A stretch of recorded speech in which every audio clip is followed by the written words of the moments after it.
Shoshilinch xabar. Yanvar oyini pensiyasini kutayotgan fuqarolarga xushxabar e'lon qilindi. Assalomu alaykum, hurmatli tomoshabinlar. Tezkor yangiliklardan, birinchilardan bo'lib xabardor bo'lishni istasangiz, videorolik ostiga like tugmachasini bosib qo'yishni unutmang. Diqqat qiling, o'qituvchi va bog'cha tarbiyachilarining oylik maoshi ham oshiriladi.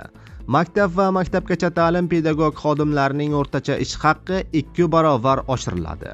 Muhokama uchun e'lon qilingan Prezident farmoni loyihasiga asosan pedagog kadrlar maqomini oshirish, ularning bilimi va malakalarini xalqaro standartlarga moslashtirish maqsadida 2030-yilgacha maktabgacha ta'lim tashkilotlari va umumiy o'rta ta'lim muassasalari pedagog xodimlarining o'rtacha ish haqqi 2 barobarga oshiriladi.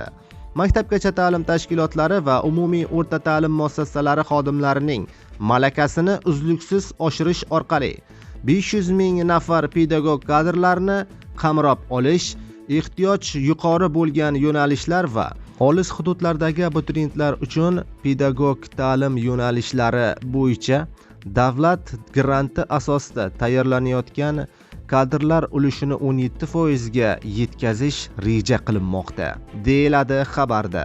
Endilikda oliy ta'lim muassasalarida davlat granti butun o'qish davri uchun bir talabaga berilmay, har yili yuqori baholar olgan talabalar orasidan qayta taqsimlanadi. Qayd etilishicha, bugungi kunda bakalavriat 360 ta yo'nalish, magistratura 625 ta mutaxassislik bor. Lekin ularning ayrimlari xalqaro standartlar va zamonaviy mehnat bozori talablariga mos emas. Bu abituriyentlarda to'liq malaka shakllanishi va ularning ishga joylashishida muayyan qiyinchiliklar tug'dirmoqda. Hozirgi qabul qilingan tizimda kvotalarning taqsimlanishi raqobatini to'liq ta'minlayapti. Ayrim abituriyentlar yuqori ball to'plashda topshirilgan loyihalarga kvota soniga qarab o'qishga kira olmay qolishi mumkin, deyiladi xabarda.